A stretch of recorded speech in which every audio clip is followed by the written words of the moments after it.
We are live, coming to you from a drizzly London, I think. And my name's Piotr. Welcome to the Global Gambit. I'm joined here today by one of our regular, should we say, counterparts, James Ker Lindsay. But we wanted to do a sort of a post-Easter or subsequent Easter conversation on Ukraine, given the remarkably generous, I'm being sarcastic to be clear, ceasefire or truce that Vladimir Putin gave for a couple of days, but also just our, regular programming of reflecting on things. So firstly, for me, a happy Easter to you, and James, happy Easter to you as well. I'm presuming you celebrate, but how was your holiday and what have you been reviewing recently? Well, thank you. Yes, well, as many will know, I'm based here in Cyprus, so it's one of those odd years where both churches celebrate at the same time. So it's been a really, it's one of those. I didn't do terribly much, I have to be honest.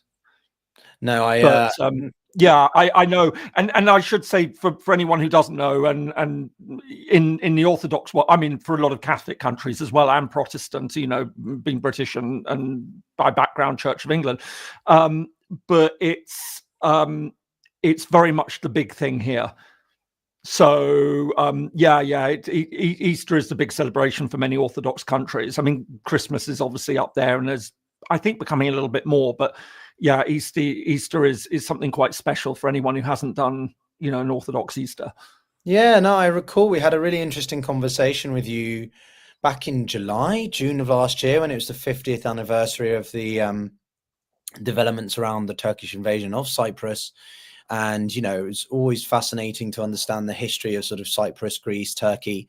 And I completely mispronounced the name given to sort of a unification with Greece. I remember that, but and I think we have to talk about things from a geopolitical standpoint. But I did want to, as we mentioned it just before coming on air as well, James, is obviously the passing of His Holiness Pope Francis.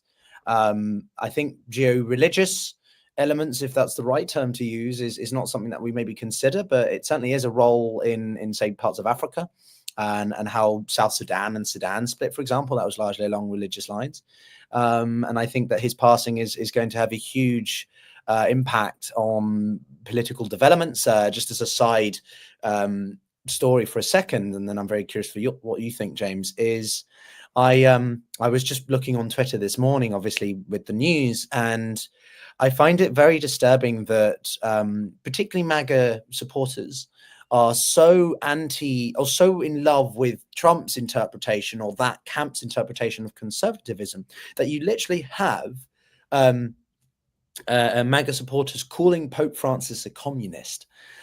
Just because he has slightly more left-leaning views, or whatever, lenient views when it comes to homosexuality, or he's tried to open up the church and Catholicism to more communities in a way that maybe others didn't in the past. And it was just absolutely bizarre to hear people calling Pope Francis a communist.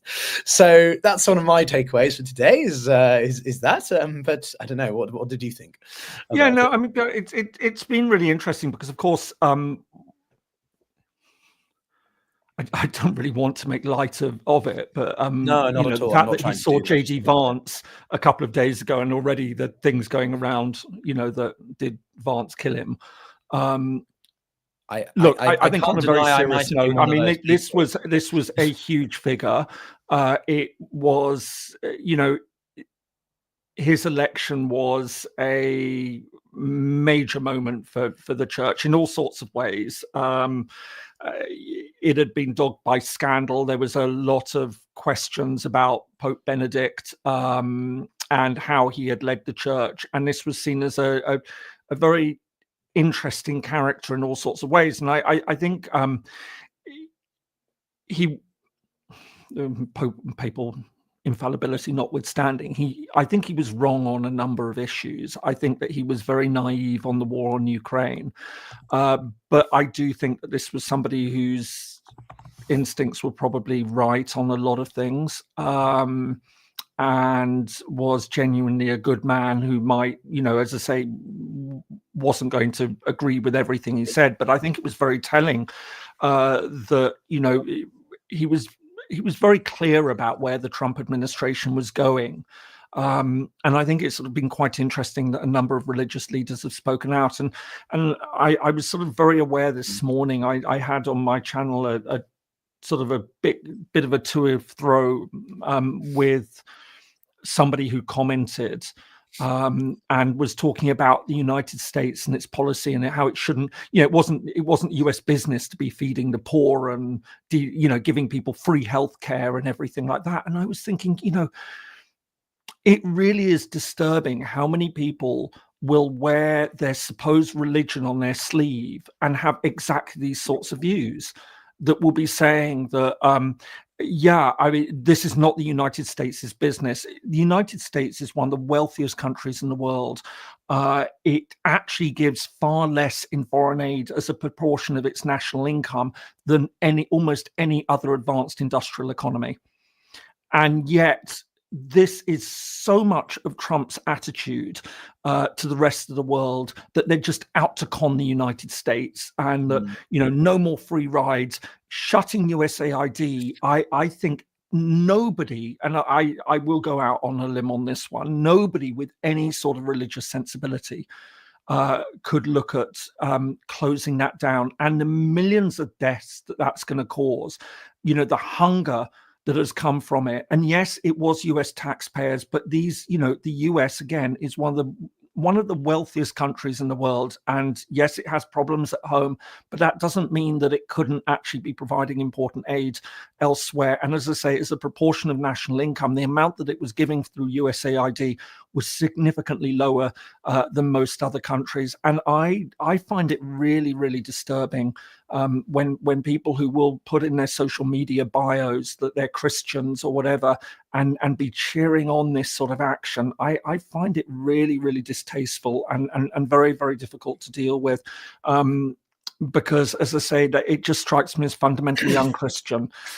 So, as I say, there might be people who are getting upset at sort of at this and, ranting and raving about it. But I think a lot of people probably feel the same way. And I don't consider myself particularly religious, by the way, or religious at all. I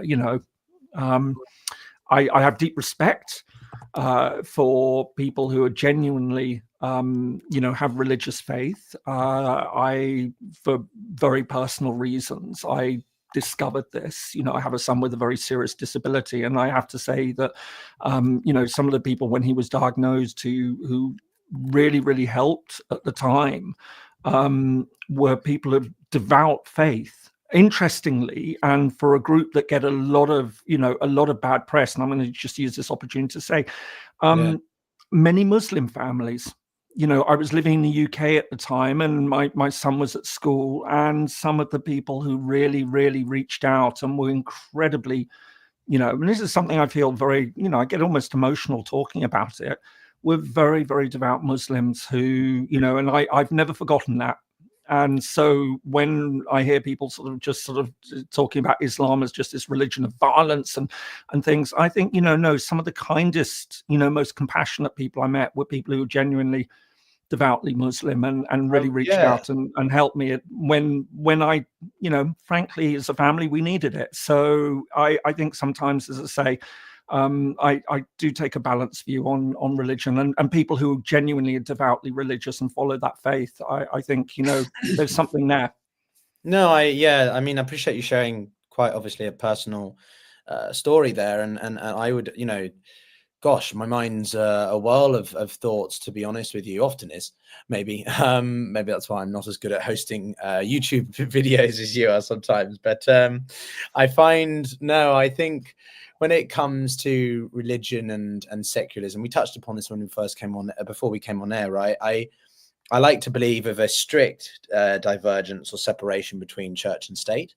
But I do think that, it is difficult to fully achieve that. And as I said, in the case of sort of South Sudan and Sudan, across much of Africa, this has been, through its development, a continent that is heavily influenced by religion and the war of religion or influence of religion. And as someone who's lived in Africa for a couple of years and worked on development issues, right, things such as contraceptive use, access to basic medical issues, but because of religious practices and particularly for women, right, gender inequality and that sort of thing, or what they call the unmet need for family planning and the influence that has on demographics, really made me more appreciative of that, you know, role that religion has in influencing people's childbearing and child rearing attitudes. And I think Pope Francis, just to bring it back to the original tribute I wanted to give to him without being too, again, sort of hardcore religious, is that he did come out with some pretty impressive desires of things he wanted to achieve. He was very, very advocate on the environment, on animal rights, but he was also quite a strong traditionalist. You know, he didn't support abortion and a few other things he was quite consistent on, and he did try to intervene in his own way with the Russian Orthodox Patriarch Kirill, who's the Kremlin's priest, or if you know, the royal priest. So I think they met in Cuba a few years ago, almost 10 years ago. So he did try at times, but maybe, you know, to some people he shouldn't have done it. And I think some people wanted more reform from it. So, and I think, you know, to your last point before maybe we move on to Ukraine is, you know, I can't deny that I was maybe someone who drew a parallel between the fact that the last person Pope Francis was ever so unfortunate to meet was JD Vance, much like Elizabeth II's last person she happened to meet was Liz Truss. I'm not saying that there's a parallel here, people. It's more of a dark joke in that you meet shit people and it gives you a bit of a poor experience. So sorry, but yeah, it reminded me immediately of the fact that you meet such deplorable people. I'm not going to shy away from people knowing that I hate JD Vance. I think he is disgusting, repugnant, and the way he talks about Europe and then has the audacity to talk about Italy being one of the greatest partners America has, and yet Italy is one of the lowest actual contributors to NATO. So the guy is such a hypocrite. And I just hope that, you know, Pope Francis had some greater experiences after that, memories before he left us. So anyway, there's my slightly strong-willed contribution from maybe this afternoon, James. I don't know if you want to add anything else, otherwise maybe. Well, I think it's, you know, obviously we're about to enter now one of the most interesting elections on the planet. Sure. I have to say that I was recently traveling and I finally got round to watching Conclave on the plane. And I highly recommend it if you haven't already seen it. I'm actually a huge Robert Harris fan. I love his books. You know, so it was you know, it was good to see it in film. And I was just sort of thinking about it today. We're in that really strange, and I saw reports that rather interesting, they don't know the number of electors, and we're sort of we're talking a bit over 100 of them, but nobody seems to have a precise figure as to how many there are going to be. So I think, you know, and it's always an incredible spectacle to see this, and waiting for the white smoke, and you know, trying to, you know, all the names that have been put forward and jockeyed around. So yes, anyone who's into elections of any sort or another, I mean, you know, gosh, it's a terrible way that an election has to come about, but it's a fascinating one. No, for sure. And I think, you know, another reason Francis was so coveted was because he was the first, shall we say, well, he was the first Latin American Pope, and the first one from outside of Europe for several thousand years or something, if I remember correctly. And now there are quite a few candidates, you know, 1.3, 1.4 billion Catholics around the world. It is insane just how many Catholics, let alone Christians, there are out there, right? Even if you don't practice necessarily religiously. But I think the front runners, there's a gentleman, Pietro Parolin. I've heard him mentioned in Italy before. There's a gentleman from Hungary, which could be interesting from a geopolitical side, given Hungary's, you know, views in the EU and a bit of a sort of tension there.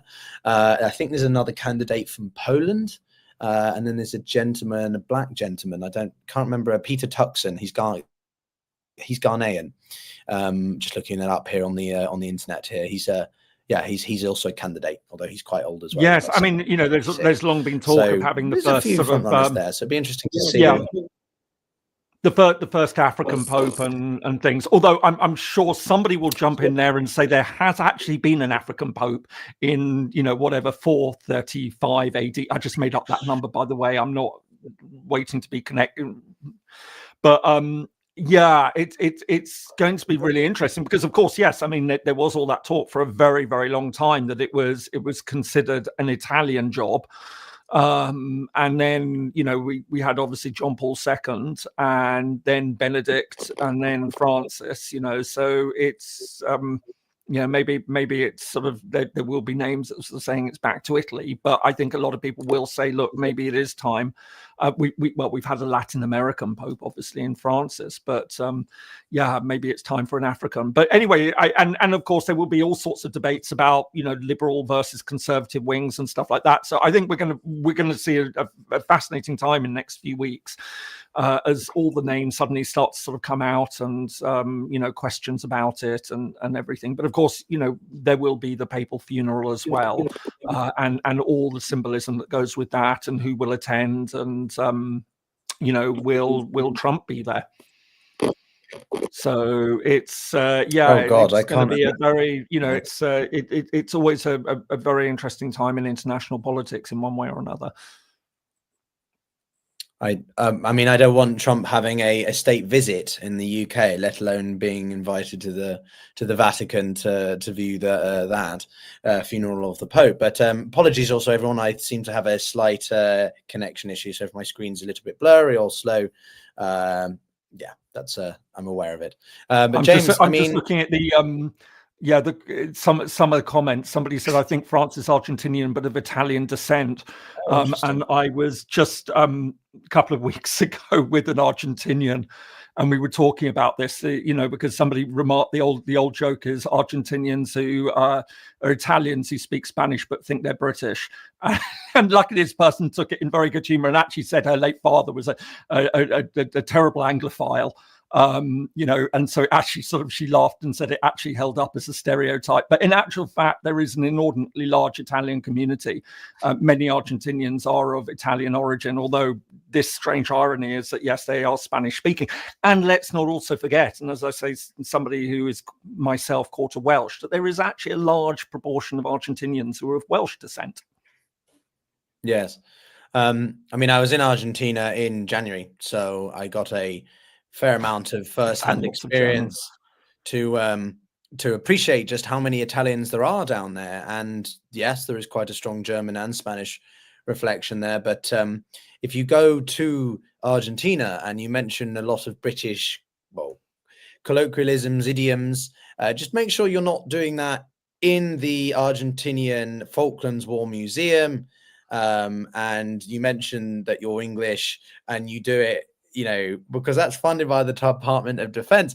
And the Argentinians are very, well, still passionate about what happened in the Falklands. And I think, yeah, it's quite an interesting relationship that they have, just how diverse the country is historically. But actually that relationship more recently is obviously impacted because of geopolitical developments. But and actually, yeah. Can I just, as a very brief aside on all of this, but not 60 kilometers from where I'm sitting at the moment, on the Green Line here in Cyprus, there's a sector which is, British and Argentinian soldiers serve as part of UN peacekeepers and have done for about, I think if memory serves me right, about 30 years now. So it was in the 1990s that the Argentinians arrived. So it wasn't a terribly long time after the Falklands War. And there's not that I'm aware of any major incidents. To be fair, both lots are read the Riot Act before coming out here, that there is to be no, well, argy-bargy. No, there's a diplomatic basis of understanding now, but things, yeah, and also very, very professional and things. And I think it's also sort of important to remember that, you know, yes, there are the differences over the Falklands, but I think there's also a lot of respect between the two countries. No, for sure. I think that what I did know when I was being around different parts of Argentina was that they do there's a strong patriotism and respect for the veterans and armed forces. So I went to the Great Falls Iguazu in the north, and they had, discounts or completely free for veterans of specifically not just all wars, just the Falklands War. So very much a sort of a prideful element for a lot of Argentinians there. And I will probably be in Rome in the next couple of weeks, actually, during possibly the continued voting process, because these things can last. I think the longest ever lasted several decades to actually pick a pope. We're not talking again. That was probably at about 9th century or something like that. Well, but yeah, I wasn't defining when it was. I'm just saying modern times. I can't. But no, I might be there, and I might be at the Vatican, so we'll see. Anyway, I just wanted. I thought it'd be important to make that sort of consideration of the Pope. I know there's criticisms of him and the Church and everything. I'm not getting into that, but he still has had a role in geopolitical issues, and that's why we both thought it would be worth doing. But obviously, yes, in tandem to that, James, was the announcement by Putin of a truce for 2 days. Not that he really even, I think, adhered to that truce over the weekend. I think there were some strikes going on anyway. What was your thoughts there? And obviously then we can go into the broader conversation about Trump's going to get bored and just give up on the whole peace process anyway.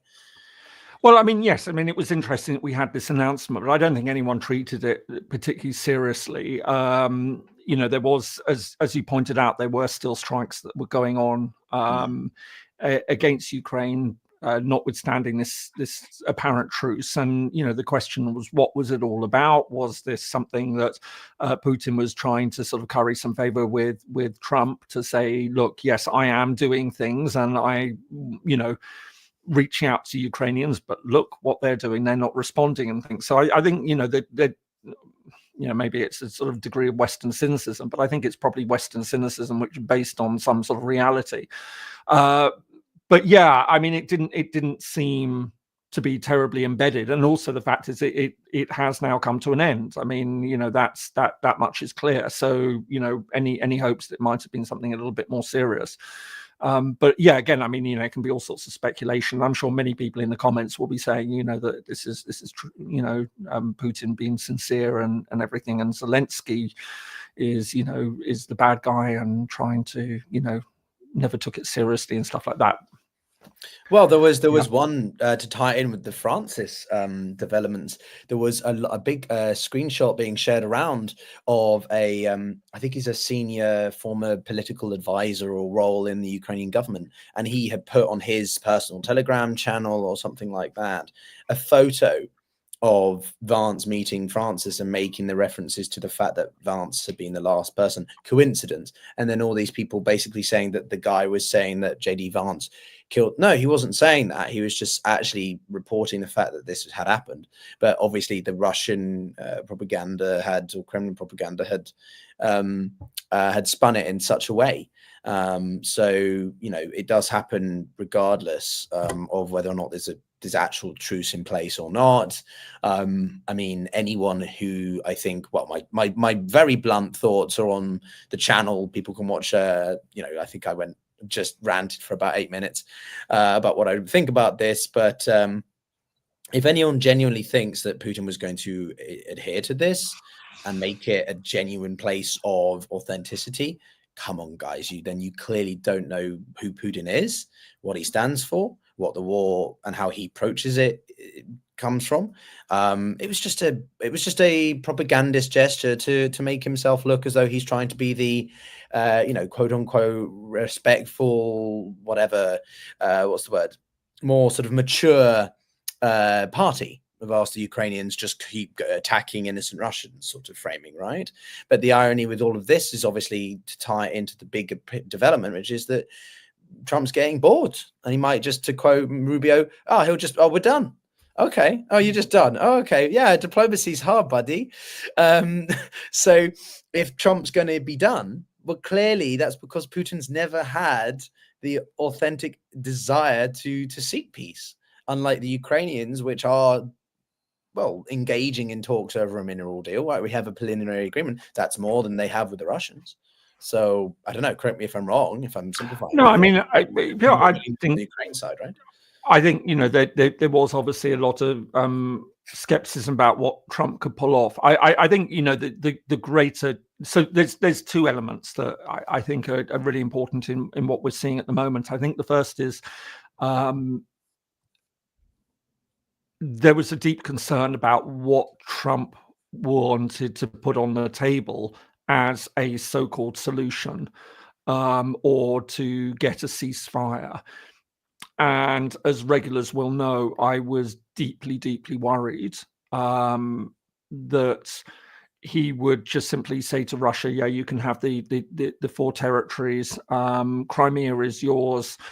That, that is, and just declare that as victory. And we saw this from Witkoff, who seemed to make this suggestion when he was interviewed. And I think that, like many others, this was a dangerous idea, and it was dangerously naive to not understand the wider implications of essentially saying, yes, we will allow a redrawing of borders. It's just devoid of any sort of historical understanding or understanding of international law, or the significance of that step. So I think if Trump does get bored, in one sense there will probably be a great deal of relief,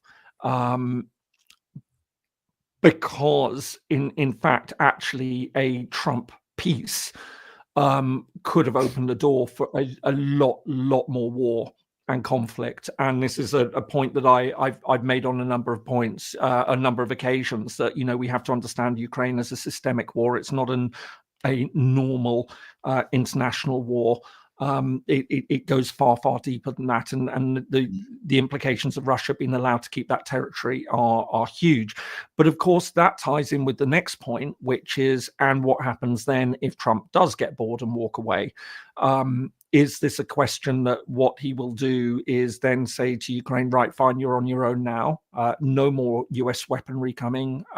And I think, Piotr, as you probably saw as well, that unbelievable comment from Trump last week, which in many ways I felt didn't get enough attention.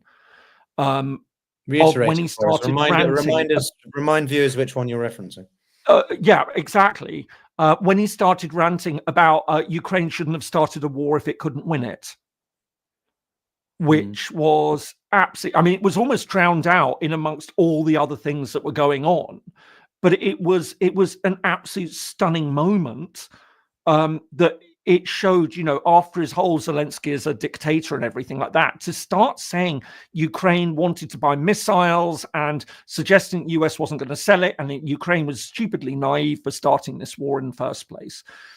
It was an unbelievable moment, but I think this gives away, obviously, what is on Trump's mind and how he sees the world. And I think that is really, really worrying, because obviously there will be this thing, I think many people will probably say that if the US sort of clears the way and doesn't try and impose an unjust and dangerous peace on Ukraine, that as long as the US maintains a degree of support, even if that has to be bought, even if the Europeans have to put up the money and say to the United States, all right, okay, you're not going to give this weaponry for free anymore, but you will provide it if we pay for it, so that Ukraine can continue to defend itself.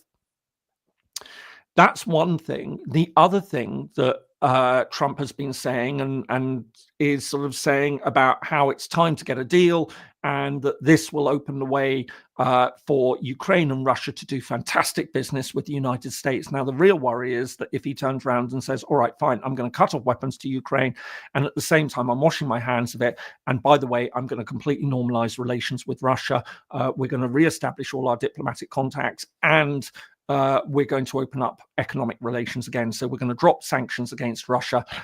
That would be absolutely disastrous, of course, and it would have a huge impact in all sorts of ways.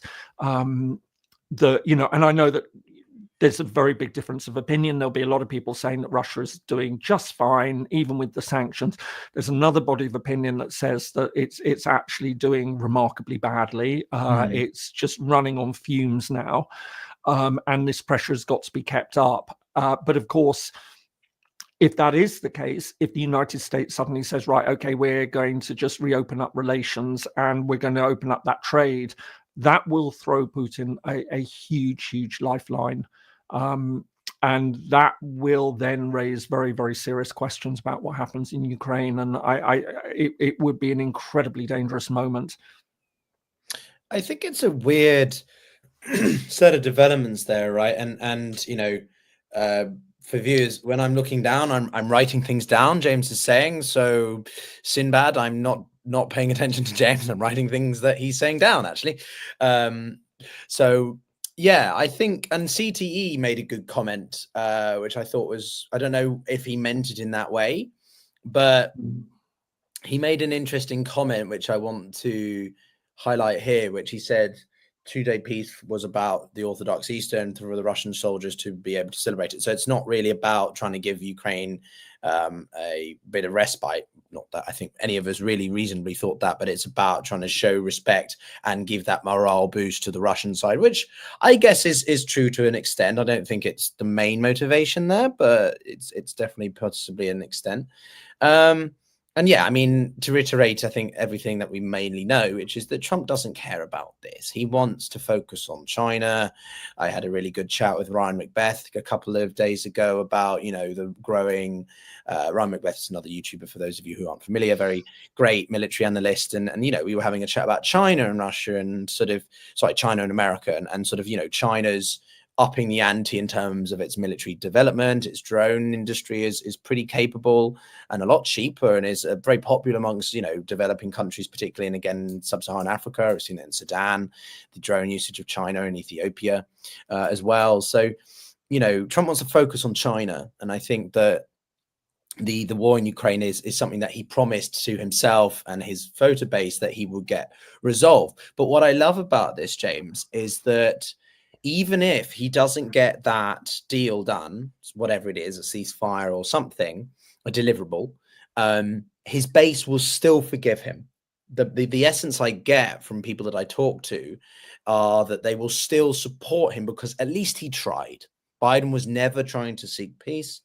Trump at least tried to seek peace, and whilst he may not have secured it, you know, the intention was there, and therefore that makes him better than Biden. And therefore, in Trump's mind, he can maybe put that as a win, that he's still relative to Biden. He can say that, unlike warmonger Biden, he was seeking peace, even if he didn't broker it. Yeah. So, I mean, that's a pretty small win, if you know what I mean, or it's a pretty lackluster place to come from, but that's sort of the framing that we're coming from some people. But I also wanted to bring you up on one point you mentioned, because Crimea and the willingness of the United States to recognize Crimea, I think, was one of the other headlines from the week.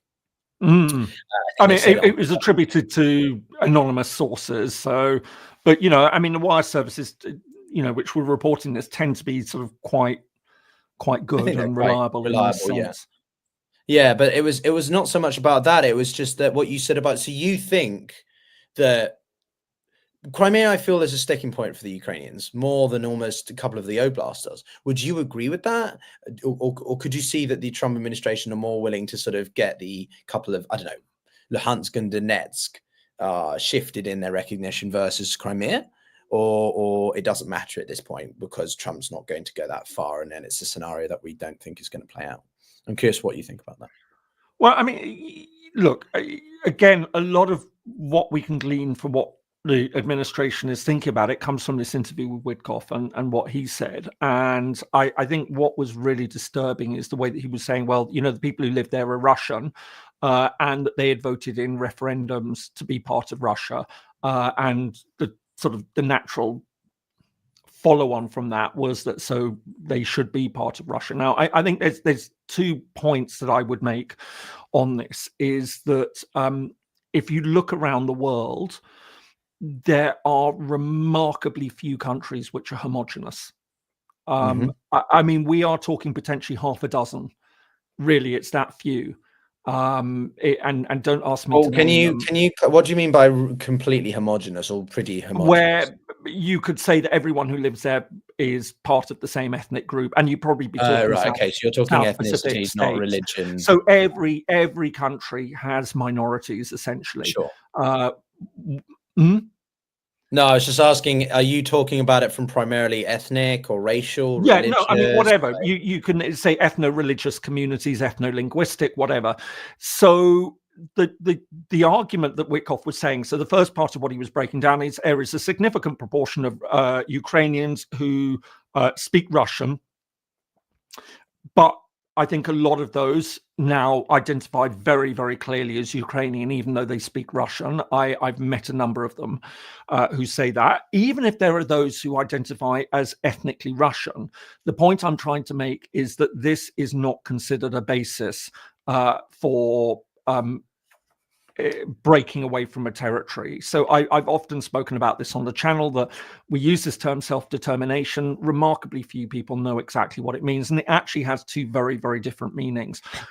So self-determination leading to the right to break away from a state is actually only applicable in very, very narrow circumstances. Essentially, it's cases of military occupation, or cases of decolonization. So this was understood during the Cold War, a period after the Second World War, the period of decolonization. The countries of Africa and Asia that were under European colonial rule had the right to self-determination, leading to independence. In all other cases, when we talk about self-determination, what we actually refer to is what we call internal self-determination. And that refers to the right of peoples living within states to have a degree of self-governance. And that can be framed in all sorts of ways. It can mean sort of cultural autonomy, or the right to express themselves culturally, up to a greater degree of territorial autonomy, maybe even federalism, but it doesn't grant a right to break away. And so this is that fundamental point that Witkoff got wrong, which is a foundational basis of modern international law, that self-determination doesn't mean within established states the right to break away. And again, as always, I know that there will be the Serbian contingent who will say, what about Kosovo? Yes.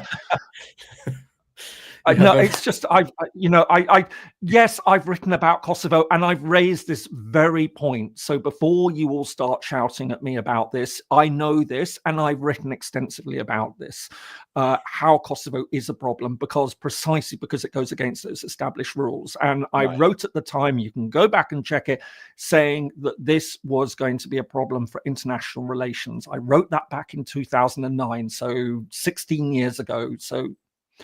But James, if I can, that.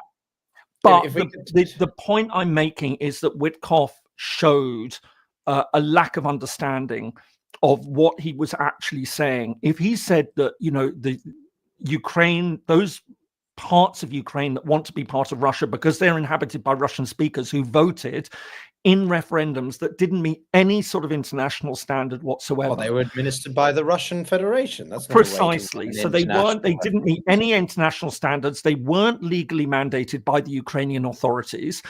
So they didn't have any constitutional basis whatsoever. And that is a principle. Countries recognize the borders of each other. And if, there's no prohibition on secession.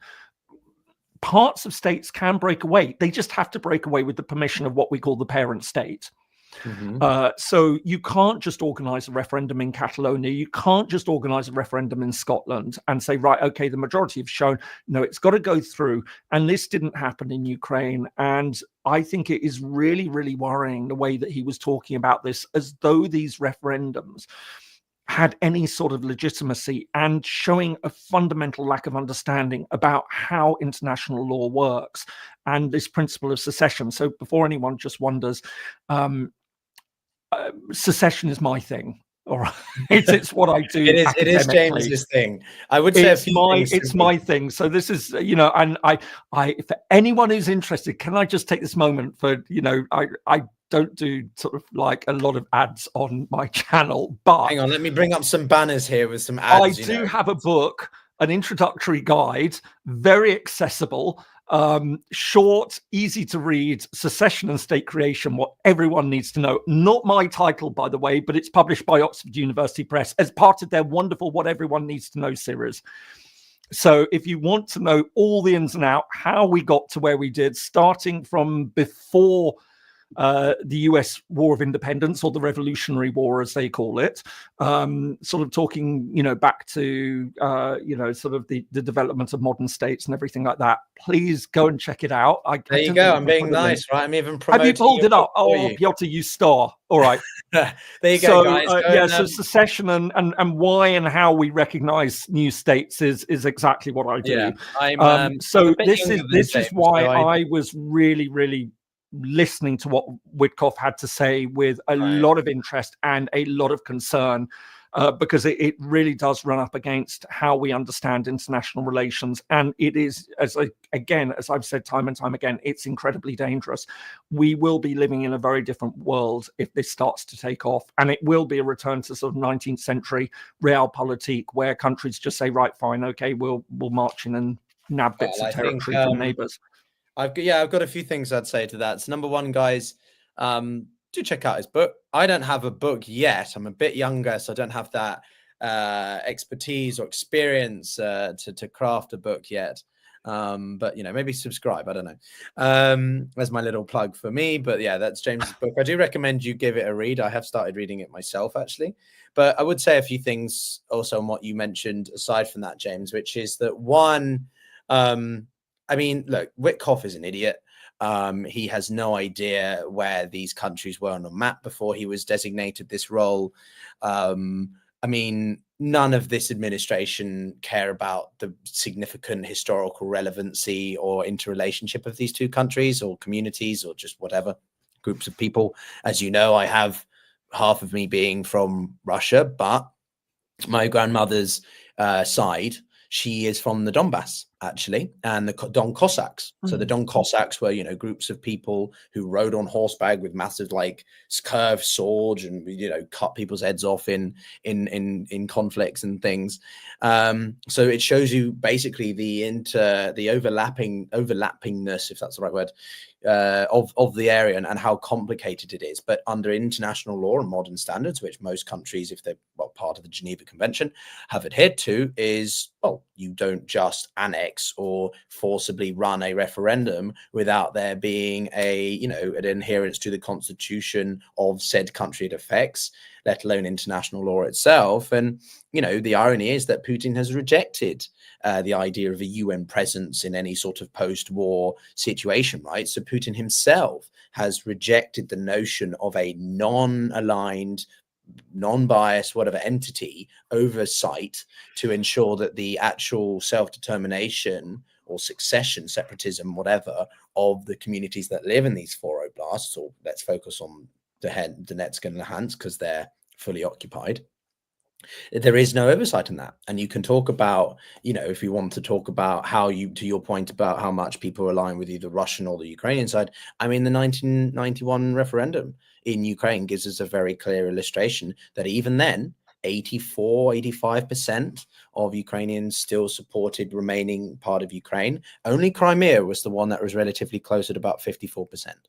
And that's because Khrushchev gave it in 1954, and that's always been a more challenging area. But in all of this, I did actually have another question for you, and I'm going to get a bit nerdy for a second, but part of my background, I did a lot of international law, not to your level, obviously, of book writing capabilities, but something that I was always very interested in, James, is the idea of belligerent occupancy, right?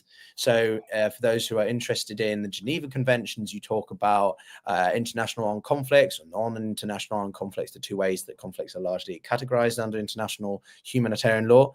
And belligerent occupation, it comes from Common Article 2, paragraph 2 of the Geneva Convention, which explains that international humanitarian law applies to all cases of partial or total occupation of the territory of a high contracting party, even if the said occupation meets with no armed resistance.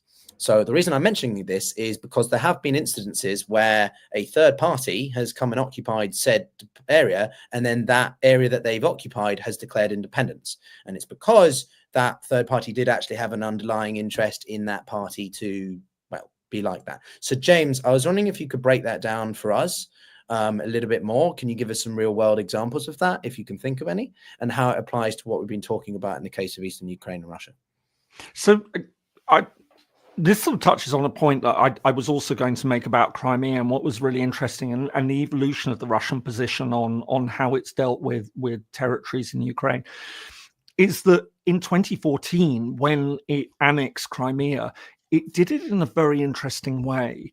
Right. That Yes, of course. actually tipped its hat to the principle of international law. I mean, it was quite clearly an illegal move, but if you remember, what they did is they held a referendum, and as we've already said, it didn't meet any international standards. It wasn't mandated by the Ukrainian government, so it had no legality. But they held a referendum, and then Crimea declared independence, and then made the application to join the Russian Federation. So the Russian government recognized Crimean independence, and at that moment said, right, okay, we now recognize Crimea as a sovereign state. And as a sovereign state, it has, and this was done within like about 48 hours from declaring independence to signing. So it was, they weren't kidding anyone. But it was very interesting that Russia felt the need to go through that particular approach to dealing with the matter, because it, to my mind, it showed that there was still an awareness of how international law works, and that it needed to be able to have the fig leaf of saying it went through a proper procedure. Now, of course, that wasn't taken seriously, and especially by the West, but Russia said, we will do it this way anyway, so that we can then make the claim that it wasn't just simply annexing the territory of another. What's been really interesting, of course, is with the oblasts in eastern Ukraine, is that Russia didn't even bother with that pretense. It just went straight for annexation. So it was a very, very different way of approaching things. But you're right. I mean, there is the concept, of belligerent occupancy, and that it brings with it very, very clear requirements under international law, and before anyone says, it obviously does also apply to Israel and the Palestinian occupied territories. I mean, and that has been the fundamental basis of a number of cases, not least of all the very important case that went before the International Court of Justice. And it was last summer that the ICJ ruled precisely on this question of Israel's actions in the West Bank. Does this amount to annexation? And the court came down and said, yes, even though Israel has not formally annexed the West Bank, the way that it's extended its control is such that it has de facto annexed the West Bank, which was a huge, had huge implications as well. So this is very much, as I say, I mean, Russia's actually sort of just gone the full way and said, yes, we have annexed it. But even when it doesn't, there are certain obligations that come with international law. And I mean, it carries all sorts of things. So, for example, changing the demographic makeup of territories which are occupied is contrary to international law. So, if and I don't know if Russia has been importing people to live there, but certainly also sort of, you could argue that removing children and things like that, which is, of course, Putin, there is an indictment now against him from the International Criminal Court for precisely that action, would also be a violation of this. So it does bring very, very clear requirements on how to act towards an occupied people. Yeah, no, for sure. I mean, naturally, the Israeli Palestinian situation was in the back of my mind most vividly. But what the IDF are doing at the moment in eastern Syria is, you could argue, another. They annexed the Golan Heights and have occupied that for the much part since 1973, and they've now increased that buffer zone further eastwards. And I know this is going to be controversial for some of my Israeli watchers, but I do not think that we can qualm about this being a violation of international law. There have been some things that the Israelis maybe have done that adheres to it, but this doesn't. And the Syrian government, whether or not you think that they're run by a former Al-Qaeda syndicate or associate, taking preemptive action as a way to sort of ensure that you're protected from potential strikes from Syria, but continuing to occupy an area, I think is well, highly problematic, and it is really, really concerning what they are doing again by going back into Gaza. So anyway, I know that's going to be if I might give a plug, my video tomorrow is an interview with somebody called Dalia Scheindlin, and we talk precisely about Israeli society and the attitudes towards the conflict, and how people in Israel see the West Bank and Gaza, and there has been quite a significant shift towards just make it Israel. Which I think brings all sorts of problems and questions. So anyone who's interested in that, do keep an eye out for the video tomorrow. It's a fascinating interview, and with somebody who's very, very knowledgeable on Israeli public opinion. But I should actually just say, Piotr, there is a lot of comments I'm seeing from people who bring up historical cases of territory. Just with my nerdy hat on, basically all bets are off for stuff before 1945, guys. That any territory that belonged to others. So we are talking about in the modern international system since 1945, and effectively what we saw is a lot of borders regulated after 1945, and the borders, so for example, there's a very interesting principle in international relations called uti possidetis, which basically it's a shortened version of as you possess, so you shall possess. And this is a really, really important principle in international law, because it says that when new states are created, the borders that they have as non-state units, whether that's subunits of a state or as colonial territories, remained intact. Obviously, any state can negotiate its borders, and we do see border corrections that take place, and that is absolutely fine. If two states consensually agree to change their borders, that is permitted under international law. It would be a very interesting question in the case of Russia and Ukraine, because if that was the case, that Russia then, that was the terms, and it was coerced, then you get into very different territory. But if it's a consensual process, as often happens, that is absolutely fine. And it sort of, without boring people, it sort of emerged actually from South America in the 19th century when the territories broke away from Spanish rule. But it's actually been really, really important. For example, with the breakup of Yugoslavia, it was what were the boundaries of the new republics or the new states that emerged from Yugoslavia. And it was decided by something called the Badinter Commission, which was set up by the EU to look into the legality of this.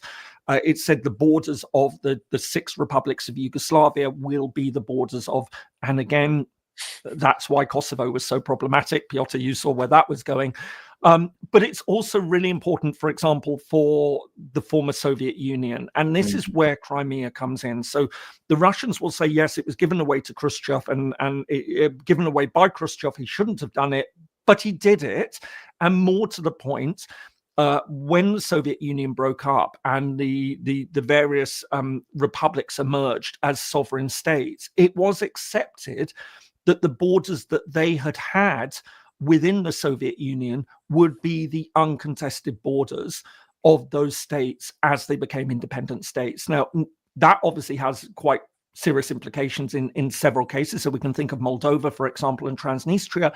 We can think of Georgia. And so when we talk about Abkhazia and South Ossetia, we can think also actually slightly differently from the Russia model.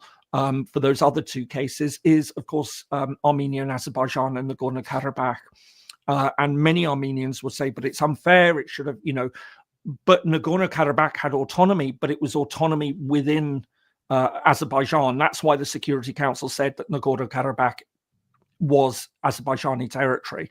And again, lots of people get very upset about this and don't like it, but those are the principles that we live by. And so as amusing as some of those sort of 19th century examples, and some are really showing their knowledge of history there, I have to say, it doesn't apply. This is very much something from post 1945. Yeah, no, for sure. I would say a couple of things which you made me think of. One of which is when you're talking about territories within territories, for example, those are obviously enclaves versus exclaves. one of the biggest fascinations I have about geopolitics and geography. And obviously, it makes me think of one example, which was the only third order enclave or counter enclave that existed in the world.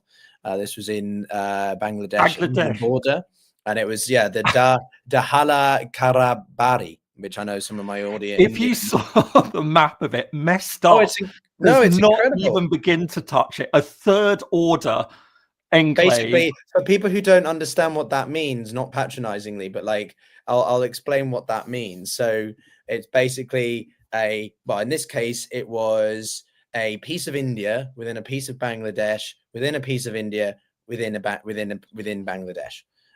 So you had to go through 5 or 6 checkpoints. Let me just bring up the image here so that people can see what I'm talking about. But it's a fascinating illustration of how when new states are created, and they sorted it out. It was a good news story, not a very widely covered good news story, I have to say, but it was a fascinating example how sometimes third order. So isn't it? This is India within Bangladesh, within India, and then in Bangladesh. So it's absolute insanity what you have to go through. But people who lived in that community, and it wasn't a small community, it's like 50,000 people or something lived in there. And eventually they sorted out the borders, which was obviously remnants of the British Empire just leaving and East Pakistan becoming Bangladesh during the late 40s, Great Migration and such. But it was these enclaves, they can pop up for all sorts of reasons. Sometimes, for example, one of the ways that we're getting really nerdy on this, but it's a fascinating subject. It's a great sometimes rivers change course. And no, I just wanted to say one more point before you jump back in, because you said a lot and I don't want to forget it, which was that simply, this idea of forced acquisition, right, James, it reminds me of the expression, it's better to ask for forgiveness than to ask for permission, right? So Russia has effectively taken by force a bunch of territory, and the likelihood that other countries are really going to go to war, conflict, cost lives, cost economy, all that, I'm talking about NATO, obviously, for that is unlikely. So Russia has done that risk of being like, well, it will cost us a bit, but we really want that land. And it shows you the way, if this was 150 years ago, that would have been different. But because of the way international law has sort of predicated the way that we conduct things, and the idea to what you mentioned before, might is right, sort of, we thought we'd left that behind in realpolitik in the sort of, pre-World War I era, but it's back. And we had a really interesting guest on the channel from the Council on Foreign Relations about Panama, because Trump continues to make these threats about forcibly retaking the Panama Canal because he doesn't want China to have it, even though they don't have it. Yes, they have contracts with Chinese firms, but that's not physical control of the sovereign territory of Panama. And Trump's literally threatening to do that. It's insane where we're going with all this. But anyway, the Crimea example you gave was really interesting, because I remember being in Amsterdam studying international law at UVA, and it was such a good case study to be using, because it was making all my professors go out the window. Like, this is the Russians have basically done this, but by taking off, it was so rudimentary, right? The way it was done, by just literally removing their things and making it look like it was just a bunch of little green men, right? Anyway, so which is, by the way, is one of the worries that people are now raising about United States and Greenland. Well, how would they do that? That they can increase, they can start, bolstering up their military presence at the base there, and things, sort of, increasing a military presence and things like that. I mean, look, whether we're going to see Greenland doesn't have a big population. It certainly doesn't have a big Danish military population and all the questions that go with it. But, there are worries that is this something that Trump would consider doing? And I mean, I'm old enough to remember Grenada, for example, which caused all sorts of ructions in the early 80s when United States invaded a Commonwealth country. It was actually a really, people forget now that it was a real low point in sort of US-British relations. It caused a lot of problems. But you say, look, Russia has taken this calculation and it's not going to affect others. I'm not sure that it won't. I mean, we have already seen Venezuela make threats against Guyana, and make claims. Sure. This was stuff that we weren't seeing before, and the implications for this for Africa are absolutely enormous. We have over 70 countries in Africa. And I constantly hear people saying, oh, international law doesn't exist, it doesn't mean anything and everything like that. Yes, it does. And it's when it's broken that it comes to a lot of attention, but it's actually remarkably rarely that it is broken. In fact, most countries have abided by those rules, and with good reason. And in Africa, we see the value of this. Those African states, many of them. So if you look around, there are many parts of Africa where peoples have been divided by colonial borders. And you would have peoples who would be of one distinct ethnic group, half of whom speak English, the other half speak French, because of a division that was drawn on a line by colonial powers. We have seen remarkably few ethnic conflicts in Africa. Those African states have, by and large, respected the borders. I mean, you could probably count on the fingers of one hand a number of major wars that have been fought over territorial gain in Africa. So one that immediately jumps to mind is in the 1970s, you had the Ogaden War, for example, which was Somalia trying to take part of eastern Ethiopia. But there are remarkably few conflicts in Africa over territory. It's almost unknown, and that has held up because of this principle of respecting those borders. And if that breaks down, and as I say, I think we are seeing it break down, I think as well as I do, Piotr, you've spent time, you've worked on Africa, the absolute disaster that would be if African countries start to raise questions about their borders. I think, I mean, I get very passionate about Africa as soon as we start talking about it. It's much of the conflicts of the post-Cold War era, right, colonialist era or decolonization period, were intrastate. They weren't interstate. Intrastate, being basically civil wars, albeit maybe not full-scale civil wars. Maybe it was an insurgency or something like that. But no, much of those conflicts were. But we're seeing it happen. And you stole my point, but I'm going to reiterate it in my own words, right? Which is that it's ironic that the biggest upholders of the post-World War II order are the countries that emerged from it, much of Africa, because they realized that if they don't have a clearly defined set of borders, even if they were arbitrarily drawn by colonialist powers, the same goes in the Middle East, right? Although it's a little bit tricky in the Middle East, then they're never going to see any development. They're never going to see sustained peace and stability and actually, see a better future. So often when you see the African Union, G20, African nations are some of the biggest advocates of modern international law principles and norms, and it gives me a huge amount of pride almost when I go to Nairobi and I see just how much people in Kenya or other parts of the continent do feel about it like that. But the irony, what I would say though, is that historically, I mean, there was Nigeria and Cameroon, and now we're seeing a DRC, we're seeing the Democratic Republic of the Congo, precisely, Rwanda, M23 group, which are openly backed by Rwanda and to a lesser extent Uganda. South Sudan now has a very precarious situation, which a video I have been working on for a good couple of weeks with some context on the ground. I'm going to release this week about flare up there. Uganda's involved. Emiratis are involved, not just there. They're involved in Ethiopia. They're involved in Sudan. Sudan's obviously a classic civil war case, but what we're seeing are proxy wars growing in Africa in a way that we haven't seen to such an extent. Sudan being supported by Libya or Egypt, Ethiopia being supported by that, Eritrea getting involved to a certain extent. So there's a lot of moving parts here, and if we see this, as you said before I pass it back to you, but if we see this growing rejection of international law, then you might not see governments doing it in Africa, but you might see more warlords or non-governmental entities, individual groups that want to control territory for whatever, like the RSF, the Rapid Support Forces in Sudan. You might just see these very strong paramilitia groups really pushing the boat out to see if they can acquire more territory and declare independence, even if it's not recognized.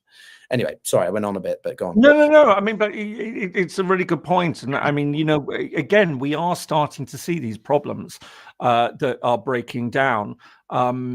I think I've just lost Piotr there, but I will continue. I think it's a huge problem that we're seeing, that this is now becoming, these things are being really challenged in international law, and that it's becoming more and more common. I think, the case of the DRC and Rwanda is very, very interesting and important as well. It's another really good example.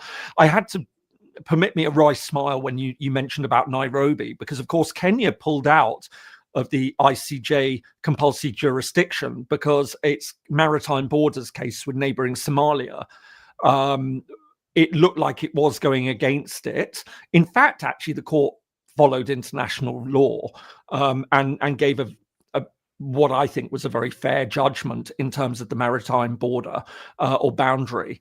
But it just so turned out that Kenya had negotiated neighboring Tanzania according to a different model. And so it thought that, the ICJ would give the same model. So effectively, it goes down to the fact is that Kenya's maritime boundary with Tanzania runs at a sort of almost like a horizontal line. And they thought the same apply.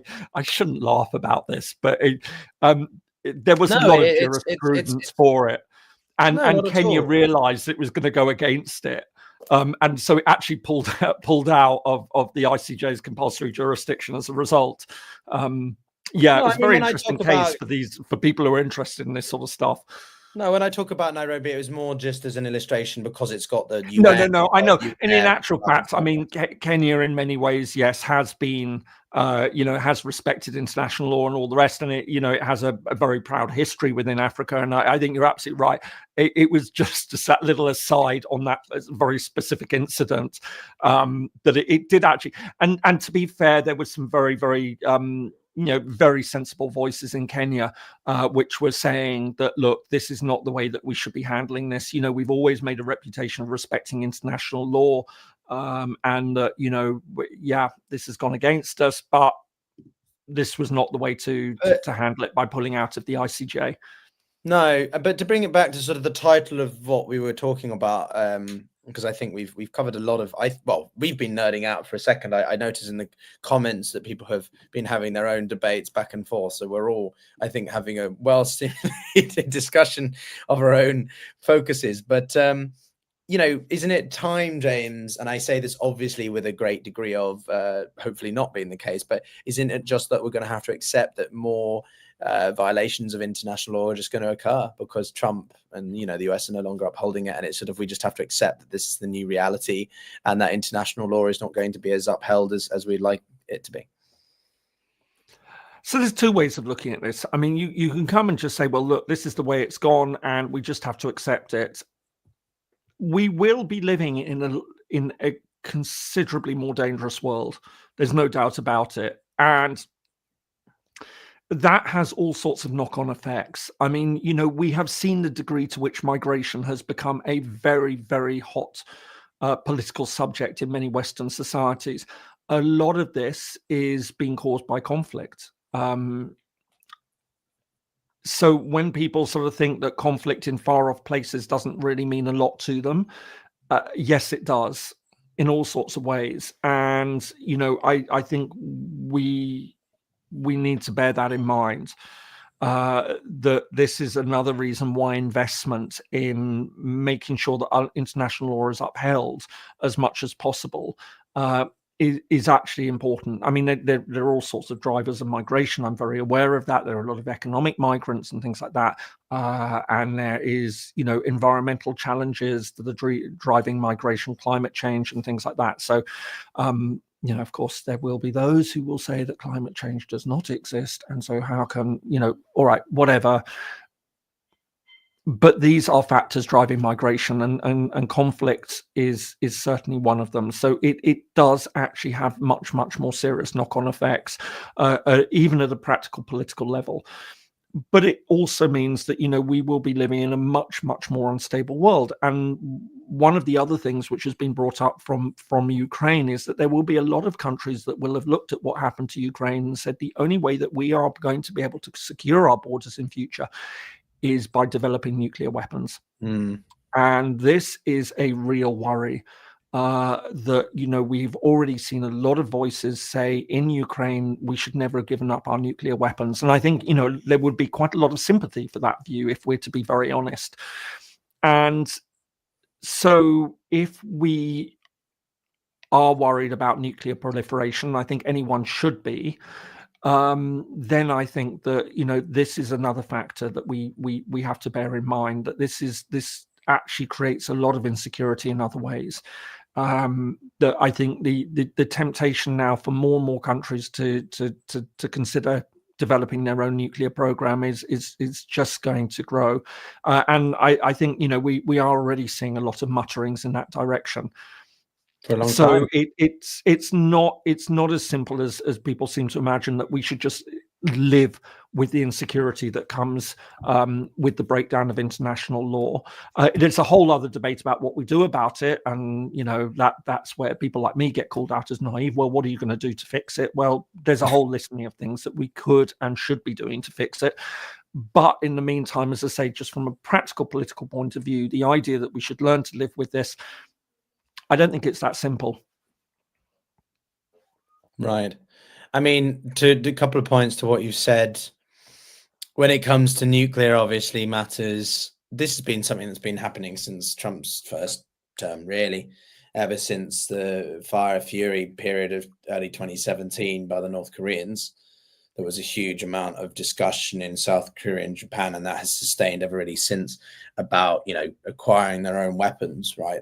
Both sides, Japan having in its own constitution, not just about nuclear weapons, but overall its approach towards military posturing and such, to actually thinking maybe we need them. And it's not even about sort of the nuclear weapons because there is a threat from another country. It's because of no longer the ability for those countries to be dependent on the security assurance of the United States. As you know, and as I've done on the channel myself, nuclear weapons in Europe are gaining quite a lot of discussion at the moment. They seem to have taken a bit of a back burner. We had a very interesting conversation with some people from MIT and Harvard about that. And, nuclear proliferation is something that we never thought would really be back. But here we are. And this brings me to 2 points, really. One, which is the Iranian-US dialogues, which are happening concurrently. Currently, and I'm quite curious to see what comes out of that. The US is saying that it's all looking positive. I'm not going to believe anything they say until we get some more substance, particularly from Tehran. But secondly, obviously, this does bring back in the question of Ukraine. People who support Ukraine but might not fully appreciate it. They said that the Ukrainians gave up their nukes in at the end of the Cold War. Yes, they did, but they never had control of them. The Soviets would never give the Ukrainians control of the nukes. They would position there, but they were never, they couldn't make use of them. So Ukraine sort of had its own nuclear arsenal, but it would have had to reverse engineer them to understand how they were working to be able to then control them.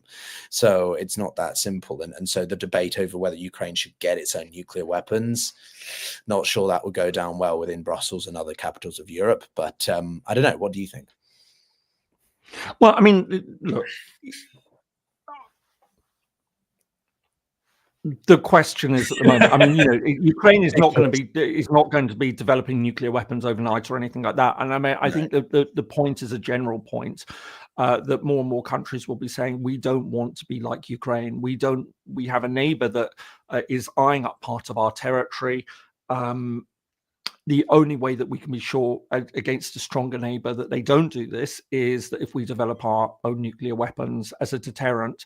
But of course, we know what the follow-on from that is, that the more countries that develop nuclear weapons, the more countries feel that they will have to develop their own nuclear programs as well. So it just becomes a snowball effect. Now, of course, there is a body of opinion in international relations that says that the world would be a far safer place if everyone had nuclear weapons. Not one that I subscribe to, but it has some serious adherents, by the way. I mean, it's not a new idea, and it's sort of, it's this balance of fear argument that's been put forward. But I don't really want to test out that theory. But I think it is very worrying.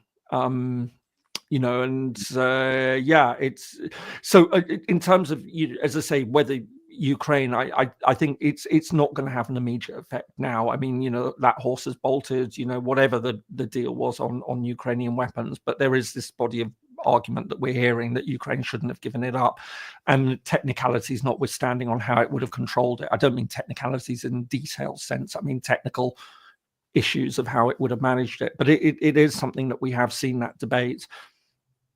Yeah, want to get a couple of questions in here, I think, for us, and maybe what we think people should look out for in the next couple of weeks before maybe we're back to regular scheduling with Michael. Yeah, this was one question that came from Ninad. If Europe were to pick up the mantle and has to negotiate with Russia on Ukraine's behalf, will Kaja Kallas, or will she have to go out of her position as foreign minister for the EU? That's an interesting question, because she's made some pretty, from the Russian perspective, pretty strong remarks. What do you think about that, James? She was the former Estonian prime minister or leader. Russia hasn't been making a lot of. I mean, it's invaded Ukraine and hasn't been making a lot of good soundings about Europe recently. So, the idea that Europe needs to send somebody who, these are, one would hope that if there was a genuine will to try and reach a settlement, then, countries do this. They negotiate with each other, even if they've said terrible things, that, proper diplomats do talk to each other and just say, right, okay, yeah. They don't actually bring it up that they'd said terrible things about each other. They, both sides know. So I don't think that would be something which would be an insurmountable obstacle. I'm not sure that Kallas would be the person, though, that would be sent. You'd have a specially designated hierarchy. You'd have a specially designated representative. I think my sense is it's more likely that Europe would appoint somebody of senior stature. Well, it depends. Look, it how the talks evolve. Does it start at relatively low level, and it would still be relatively high level, even at low level, if you see what I mean. And start as a diplomatic process. So find, a diplomatic figure that may be one step removed from the High Representative. It could, of course, be the High Representative negotiating in that way. My sense is it would probably be a slightly different setup if it were to go in that direction. But it would be interesting to see. But I certainly wouldn't say that she's precluded because of what she said in the past. As I say, any more than Lavrov would be precluded because of what he's been saying about Europe.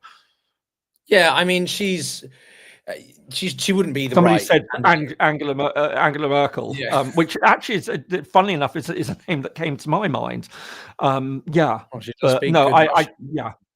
No, I mean, it wouldn't be Kaja. She's too senior. She's not. She's the High Representative for the whole foreign policy of the EU. She wouldn't just be focusing on Ukraine and Russia. She has too much personal views, I think, on the matter. I think it would need to be someone who's not from the region, who therefore doesn't have that personal affiliation, or who has been on the receiving end of Russia, perhaps, or Putin's actions. But also, I just don't think Europe would be any close to doing this anyway. I think the Europeans would be far more inclined to support Ukraine first and foremost, which will be over quite a few years. Yeah. And I don't think, therefore, she might even be in the position by then. So I don't think it's worth even thinking about that scenario, because I don't. And I think also, I mean, the negotiations can take place in all sorts of different ways. I mean, there's all sorts of modalities for how this can be run.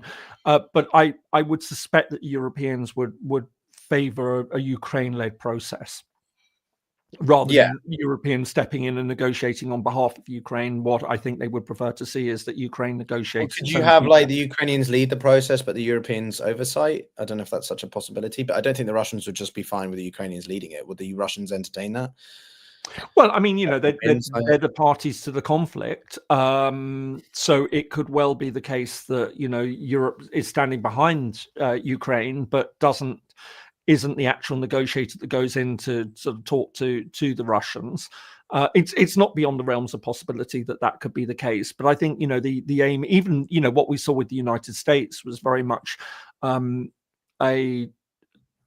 So you've got various things. You've got shuttle diplomacy, for example, where an envoy goes between the two capitals and tries to find sort of points of common agreement, in the hope of laying down the conditions for a sort of a final settlement, probably as a direct negotiation at the final stage. You've got things like proximity talks, for example, where the two parties can be in the same building or the same city, for example, and again, an envoy can shuttle between them.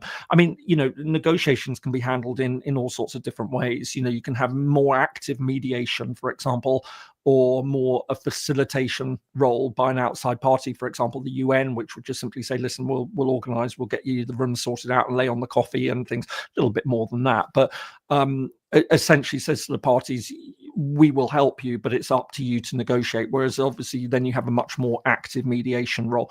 So there are any number of ways that this could be handled, and it could well be that the Europeans go in to negotiate for the Ukrainians. But I think my sense is that they would prefer, and I think the optics of it are better for Ukraine to be negotiating itself as a sovereign state. And no, Europe for sure, we don't want to disempower. I up. just don't know how much the Russians will play ball. But I mean, on that, James, what would you recommend people to look out for in this, in the next couple of weeks before we reconvene? I personally, I think the Iranian-US, on a slightly different note, will be worth watching. Maybe a pope will be picked relatively quickly. I don't think this Russia-Ukraine matter is going to go anywhere, to be honest, very quickly. If anything, it will just be that the end of next week, Trump's like, I've had enough of this even more, and he just pulls out. But I don't know. What do you think? I've always wondered what it is that drives Trump on this, because drives Trump. But because it's he likes to present it as a humanitarian argument that thousands are being killed in Ukraine. But all independent estimates suggest that millions will be killed by his decision to close USAID. Coming back to the conversation we had, to start the show. So the humanitarian argument doesn't really ring true if he was truly interested in saving lives. I mean, a lot more people are going to die because of decisions that have been taken to cut back spending. And I know this is a controversial point, but I think it is borne out by the evidence already. So I'm not sure about that. I think that there's the argument that he wanted to win the Nobel Prize. I think that's probably quite powerful, given what we know about Trump's psychology. I mean, of course, it's a ludicrous idea, because if he does force through a settlement that changes international law, he will have opened up. I mean, if there is an obverse of the Nobel Prize, then he will be a lead contender for it, if we're to be really honest. It will have upended international law and made conflict a lot more likely. So, yeah, whatever the antimatter equivalent of the Nobel Prize, the anti-Nobel would, so maybe he's realized that he's not going to be in line for a Nobel Prize, and that there's other things to get going on. I mean, we just don't know what drives him apart from his narcissism that, is pointed out. I think he just wants some kind of deliverable. He just wants to be able to say that he did more than Sleepy Joe, right? In that he got maybe it just comes down to that. But peace at any price is just not. So yeah, I mean, it's a really, really good question. Maybe he does feel that this is enough. Not expend any more energy. He's not going to get the deal that he wants. So on to the next thing, and whatever that's going to be. Yeah, no, for sure. But on that, but you're right. Actually, Piotr, I should say, really good point to raise the question about the Iran talks, because this is simmering away in the background. I mean, what is it? They've had 2 rounds of meetings now. Just the second one ended about yesterday, or sort of. Yeah, exactly. So and it's been done to not a lot of fanfare, but it is a very interesting development, especially as Trump killed the previous agreement. By pulling the US out of, what was it, JCPOA. Yeah. No, so sure. I think you're right. I think this could be an interesting one, just to keep a bit of an eye on. Iran could be feeling under a lot of pressure. There's been a lot of internal issues in recent years. it's taken a very, very serious hammering in the Middle East with Hezbollah and Hamas. Hezbollah is not entirely, but has been significantly weakened in Lebanon. The fact that it's lost Assad in Syria was a vital ally and gave it a lot of regional significance as well. So Tehran may be feeling nervous about it all, and if it can reach a good agreement with the United States, some sort of face saving which could lift sanctions, for example, if they can go in and speak the language of Trump and sort of say, listen, all right, we'll do this, but here is what we want in terms of trade, and it'll be wonderful for the United States as well to get access to Iran's markets and energy and all the rest of it. Who knows? We might just see something come out of that.